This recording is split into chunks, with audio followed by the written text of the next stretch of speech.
Good evening and welcome to the next episode of Kensuke's Kingdom by Michael Morpurgo. Now, in the chapter 6 that we're in at the moment, Michael is in the cave. He's been in there for 4 days because there's been a storm, a terrible tropical storm going on. And he's built another fire up on top of Watch Hill, which is on his end of the island here. He's hoping that if another ship passes by, he'll be able to light his fire. And he hasn't seen anything of Kensuke, who's living on the other end of the island. Okay, right. So he's back on the. He's been on the in this cave for 4 days. Then one morning, as the storm had begun, it stopped. The sun blazed down from a clear blue sky, and the forest symphony started up where it had left off. I ventured out. The whole island steamed and dripped. I went at once up Watch Hill to see if I could see a ship, perhaps blown off course, or maybe sheltering in the lee of the island.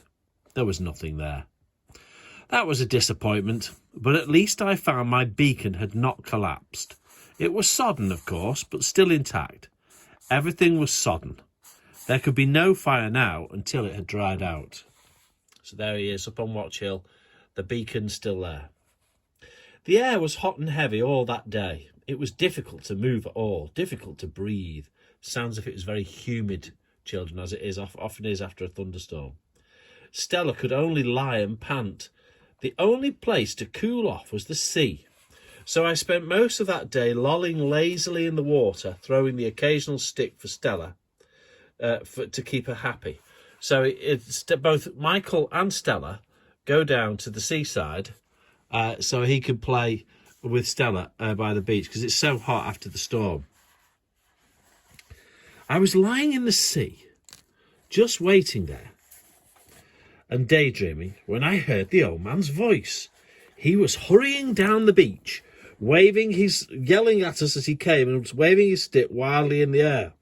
Yabero! ABUNAI! Dangerous! Understand? No swim! He did not seem to be angry with me as he had been before, but he was clearly upset about something. I looked around me. The sea was still heaving in, but gently now,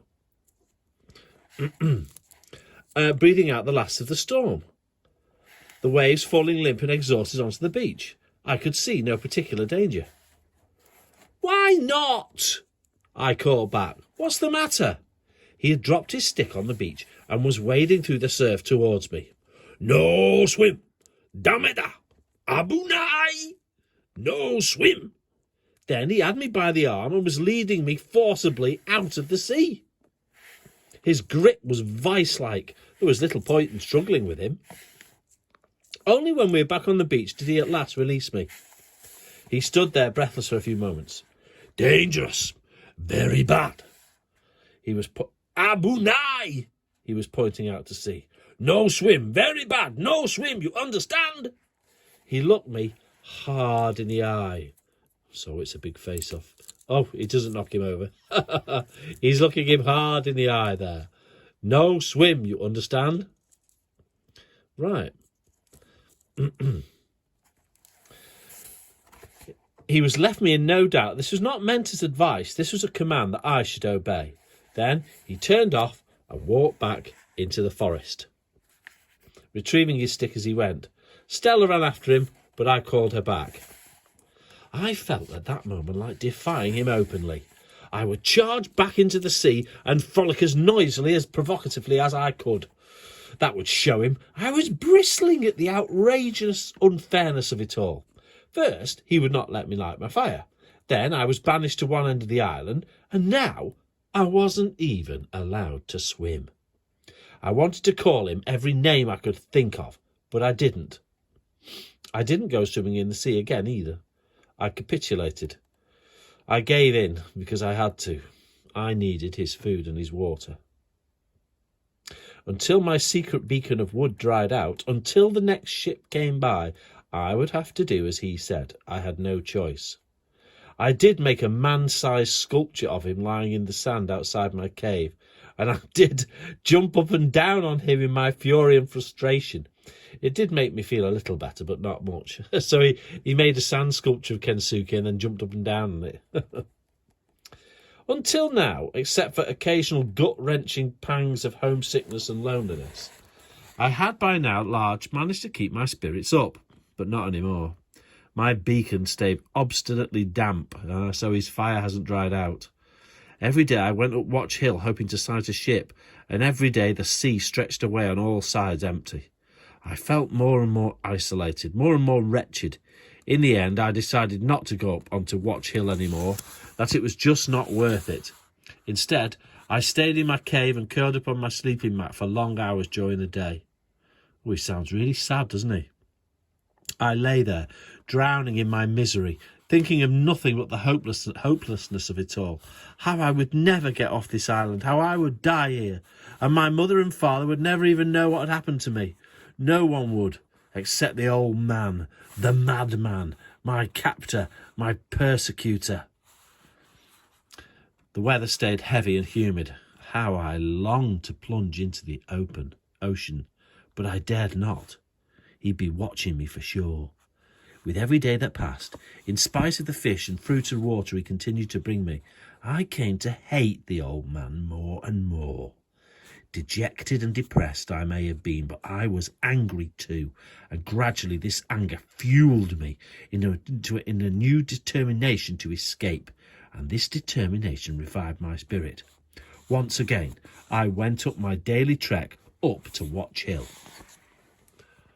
So he's had enough of it now.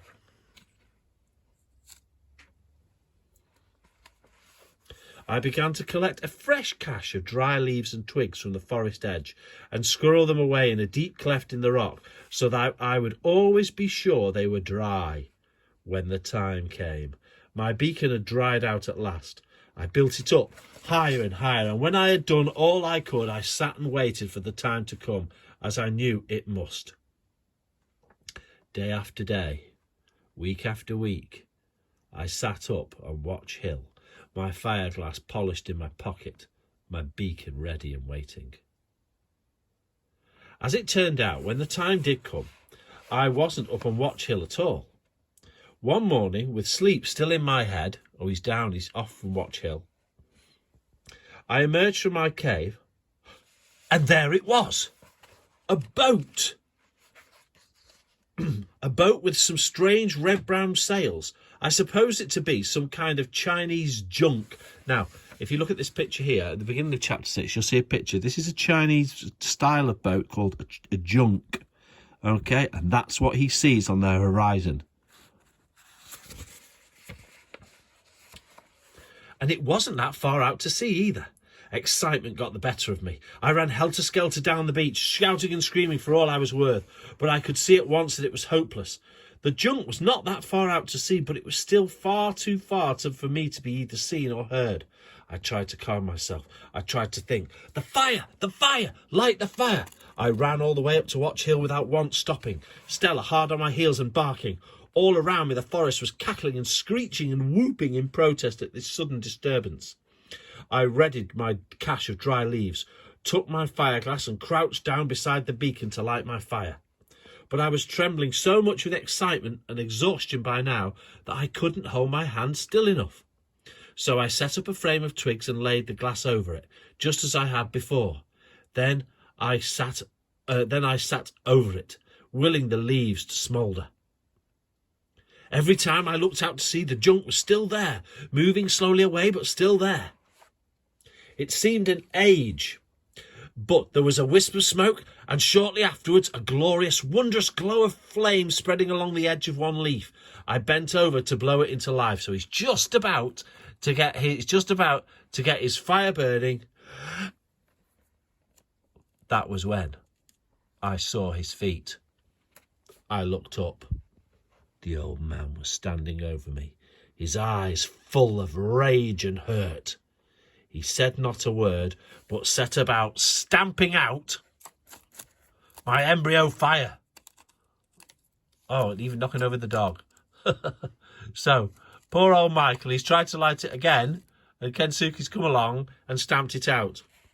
He snatched up my fireglass and hurled it at the rock below, where it shattered into pieces. I could only look on and weep as he kicked away my precious pile of dry leaves, as he dismantled my beacon and hurled the sticks and branches one by one down the hill. And as he did so, the group of orangutans gathered to watch. So he's tried to light his fire again, and Kensuke's mad and he's completely trashed it. Will Michael ever get off this island? What will Kensuke do next? Or what will Michael do next? Find out in the next episode of Kensuke's Kingdom.